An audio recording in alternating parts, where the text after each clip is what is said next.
a really high level of tennis from both sides, but just really happy that I got it in straight sets. When Juan Carlos Ferrero says Carlos Alcaraz is on the right path, he isn't praising him. He's warning us. He's using a calculated, strategic code word to cover up a massive internal disaster. And right now, Carlos's father is doing everything in his power to hide the full truth from the public. Think about the timing. We were told the long absences from the tour were just standard recovery. We were told the missed Masters events were simple precautionary measures.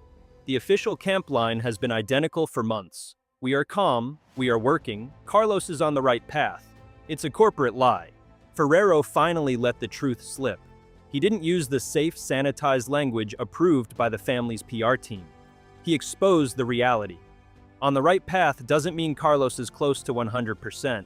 It means they are completely rebuilding his mechanical foundation from scratch because his previous style was physically unsustainable. His body was literally breaking under the weight of his own tennis identity.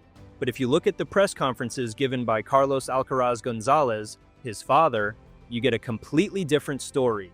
You hear about minor setbacks, you see confident smiles, you get reassurance that everything is perfectly under control. Why is the father hiding the full truth? Because the father built the very system that caused the collapse. To admit that Carlos needs a total mechanical and structural reset is to admit that the intense, high-volume development strategy they forced on him as a teenager was fundamentally flawed. It means acknowledging that they traded long-term structural health for early historical milestones. The stakes couldn't be higher. We are watching a generational phenomenon, a man who should be dominating the sport for the next decade, entering a silent crisis. The tennis world thinks he's just resting up to chase down Jannik Sinner. They're completely wrong. He's fighting to save his career before his joints permanently give out. Let's strip away the family protections. To understand what Ferrero's admission really means and why the father is desperate to keep the full details hidden, we have to look past the optimistic social media updates.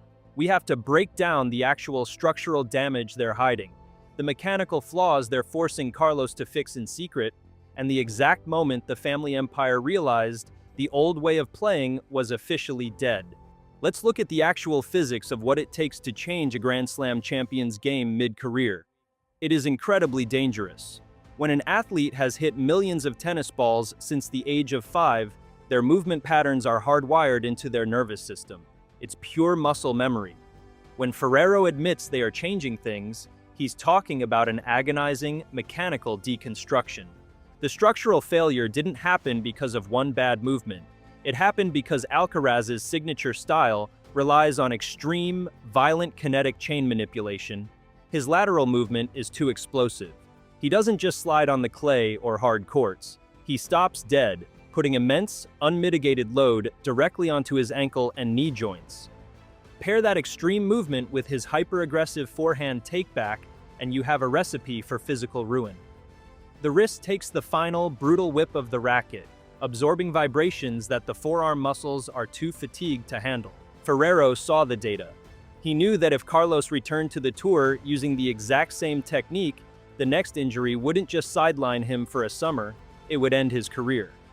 So what does the right path actually mean behind the closed gates of the Equilite Academy? It means Carlos is being forced to hit slower ball speeds in practice.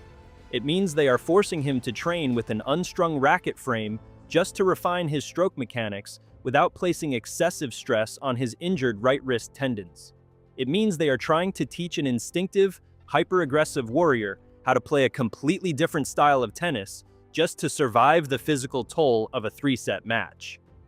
Imagine the psychological horror of that process for a young player who conquered the world by being fearless.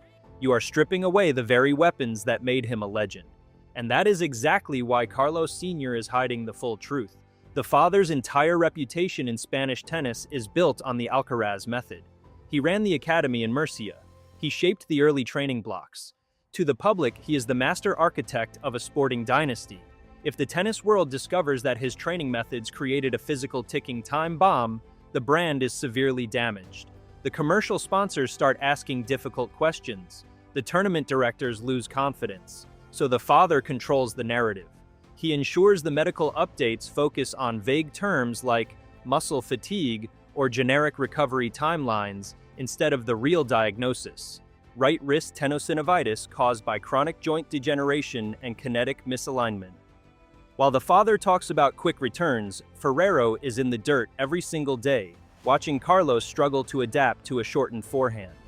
There are days in training where the rhythm completely vanishes. Carlos gets frustrated, he throws his hands up, he wants to hit the ball with his old, violent velocity. But Ferrero has to step in and stop the session. He has to play the villain to save the kid from his own instincts. The camp is deeply divided. You have the father pushing for a rapid return to the tour to protect the ranking points and fulfill massive appearance fee contracts. Then you have the coaching perspective, knowing that a premature return to high-stakes competition will completely shatter the fragile progress they've made with his new technique. Let's go deeper into the actual numbers the camp is hiding. High-speed camera footage from the academy shows something alarming.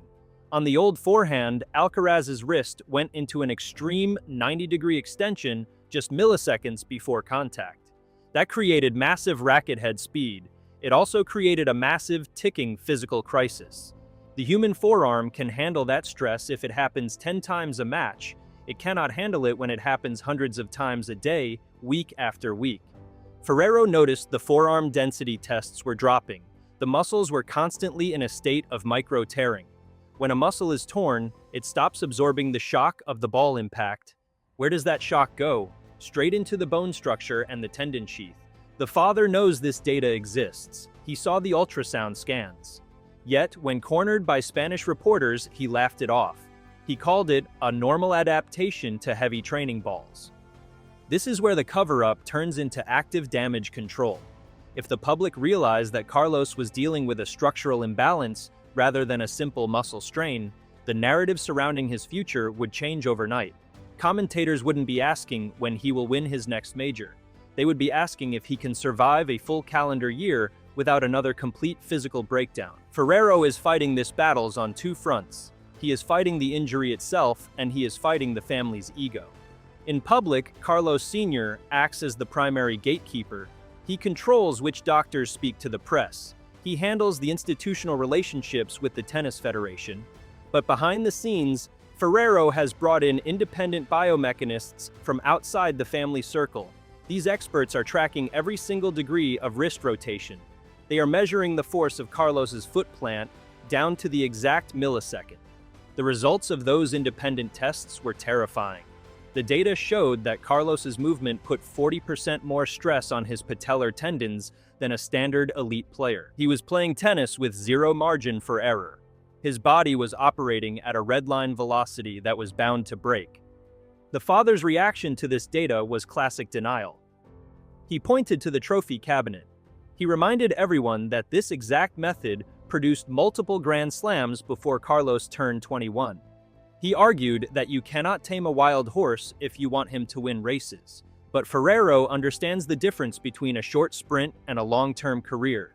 He saw what happened to previous generations of Spanish players who relied on pure, brutal athleticism. Their bodies didn't fade away gradually. They fell off a cliff. Ferrero refuses to let that happen to Carlos, even if it means creating a permanent rift within the player's inner circle. The ultimate reality of modern elite tennis is that you cannot hide a mechanical crisis for long. You can skip individual tournaments like Madrid, Rome, Roland Garros, and Wimbledon. You can release heavily edited 10-second practice clips showing clean ball strikes on social media. You can have your family members give reassuring interviews to national newspapers. But eventually, the player has to step back into the stadium. They have to face opponents like Sinner, who will ruthlessly exploit any lack of velocity or hesitation in the movement. The father's cover-up is reaching its absolute expiration date. The decision to keep hiding the full depth of the mechanical reset has created a massive wave of speculation that is far worse than the truth. By refusing to be honest about the structural changes Carlos is undergoing, the family has allowed the public to assume the worst. Novak Djokovic and Rafael Nadal survived major career injuries because their teams were completely transparent about their adjustments. They openly admitted when they changed rackets, altered serve mechanics, or hired specialized biomechanists. They didn't treat a physical evolution like a state secret. Team Alcaraz is doing the exact opposite. They are treating a mechanical overhaul like a corporate scandal. Ferrero's admission was the first crack in the wall of silence. He knows that when Carlos finally steps back onto the match court, the world will instantly notice the shortened swing, the altered footwork, and the drop in average forehand speed. Ferrero is preparing the public for a different version of Alcaraz, a less explosive, more calculated player who wins matches with tactical intelligence rather than raw, physical violence. The old Alcaraz, the teenager who blasted opponents off the court with chaotic, athletic genius, is gone. The father can try to hide that truth behind optimistic public statements as much as he wants, but the data doesn't lie. The next phase of Carlos's career will decide his entire legacy. If he accepts Ferrero's mechanical restrictions, he might play for another decade, collecting titles with absolute efficiency. If he listens to the camp's push for immediate old-school dominance, his body will simply give out again before he turns 25. Look at the narrative being pushed on your screen right now. The sports networks want to sell you a clean, simple comeback story. They want to show you past highlights and talk about a triumphant return to the top. Don't buy into the manufactured optimism. Drop a comment below. Is the father right to hide the truth to protect his son's brand, or has the lack of honesty completely ruined the team's credibility? Let's break down the actual training data in the comments section below.